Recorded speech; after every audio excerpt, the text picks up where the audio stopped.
All right. Good morning, everyone. And thank you so much for joining us all here. Today's shiur should be the Ilu Nishmas, our dear friend Menachem ben Yisrael Yaakov, as well as my dear aunt Rivka Bas Gavriel Tzvi, and for Zaidi, Reb Shmuel ben Yosef Dov HaKohen, and B'schus l'Refuah Shalema B'karov Meshalom ben Sarah Rachel, Miriam Basara, and Yair Yeshia ben Chaya Atara. Now, today we are on page 49 in the Ora Vigdor, for those who are following along. And we are talking about the spiritual benefits of Bitachon, and how having those spiritual benefits not only help you only in a spiritual way, but also helps you in a more worldly way, but that also always leads back to being an Eved Hashem, which is a spiritual benefit. And he continues to go on what we started talking about on Friday. This is like what is said about one of the Hasidim, Shahaya Omer. He used to say, Hamakam Yetzeleni mi Pizur HaNefesh. May Hashem rescue me from the scattering of my soul.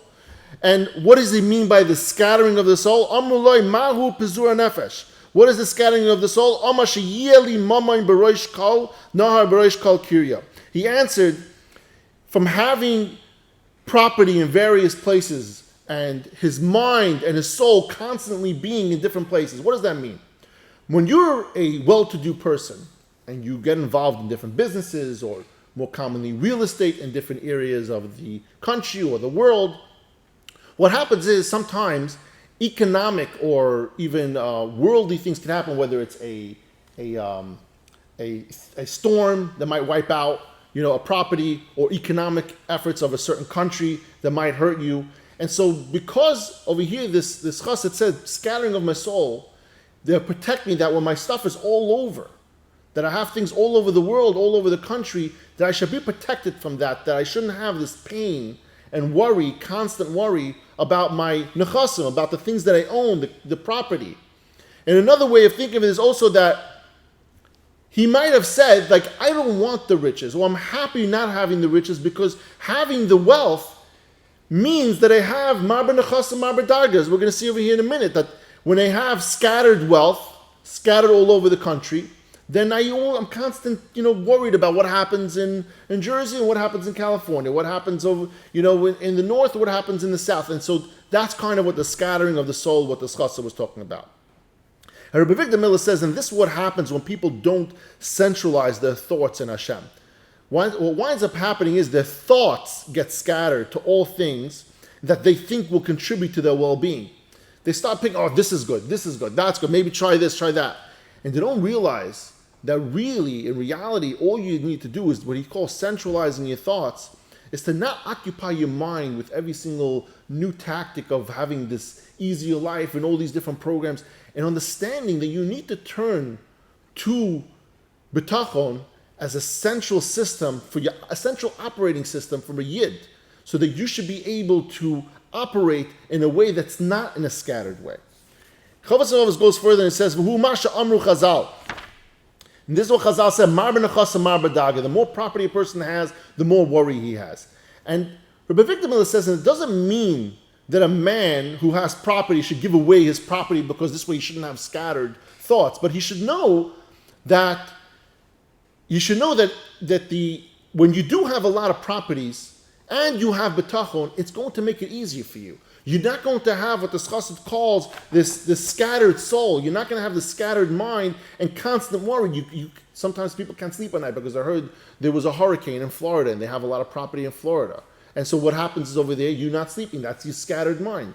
And so Rabbi Victor Miller says, don't be shy. You can still try to become rich. Nothing wrong with that. Don't start giving away your buildings to charity.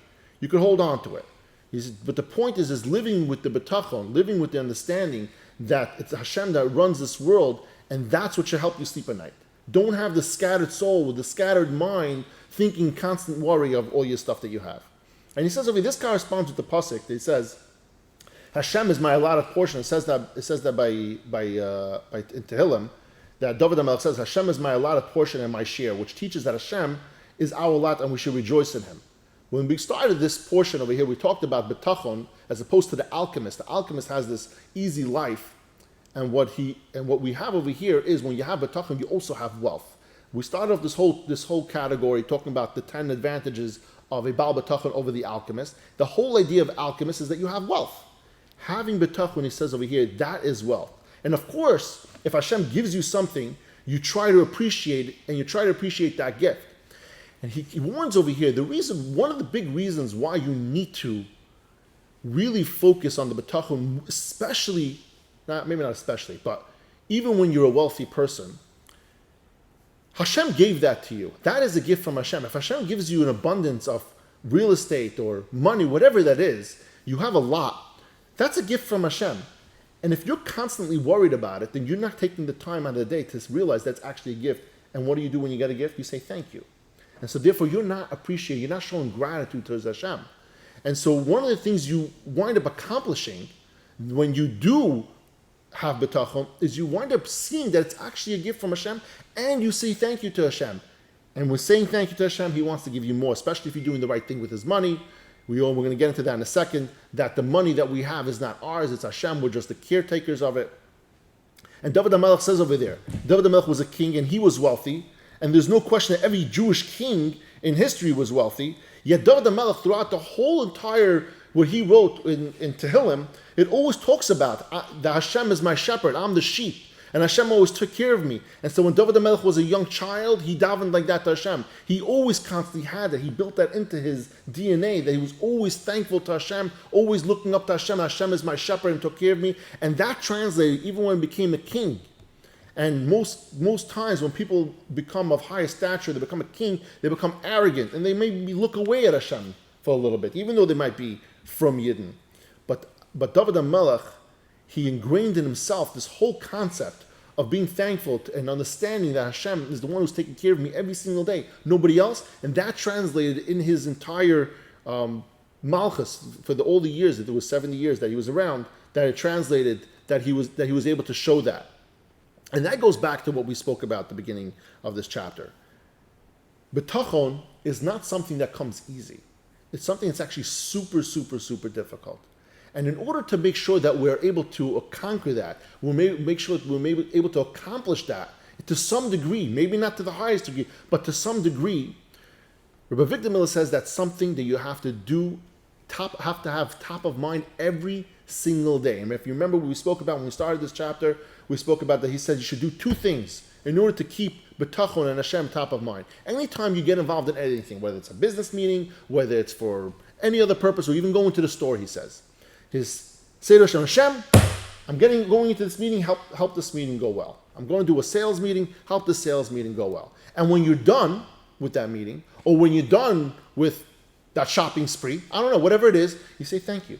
Regardless of how that outcome was. Because we understand that the outcome of every single incident in this world is for our benefit. And you might not see it like that. When you went into the sales meeting, you wanted that $1 million account.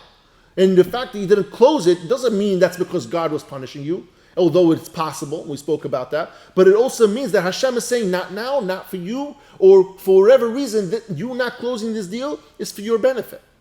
And so we thank Hashem after every single interaction that we have. We start off with saying, Hashem, please help me get through this. Hashem, please let me have a positive outcome in this meeting. Someone's going on a date, Hashem, help me have a positive outcome on this date. And when you finish that incident, or whatever that is, you thank Hashem. You thank Hashem and say, thank you so much for carrying me through this, especially if it's something the way you saw it.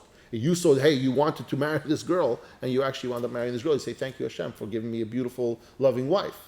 And all those different things. And that's the point of this whole section over here, and why we finish it off. I'm talking about the alchemist. Because the alchemist is looking for that easy life. We spoke 10 advantages of the Baal Bitachon over the alchemist. And what caps it all off at the end of the day is that Bitachon is the wealth.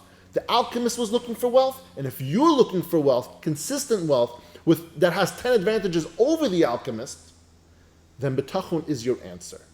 Living with Bitachon every single day is going to give you that peace of mind that you seek from getting $1 million.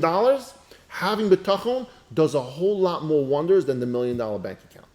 Thank you, everyone, for joining us all here today, and I love you all.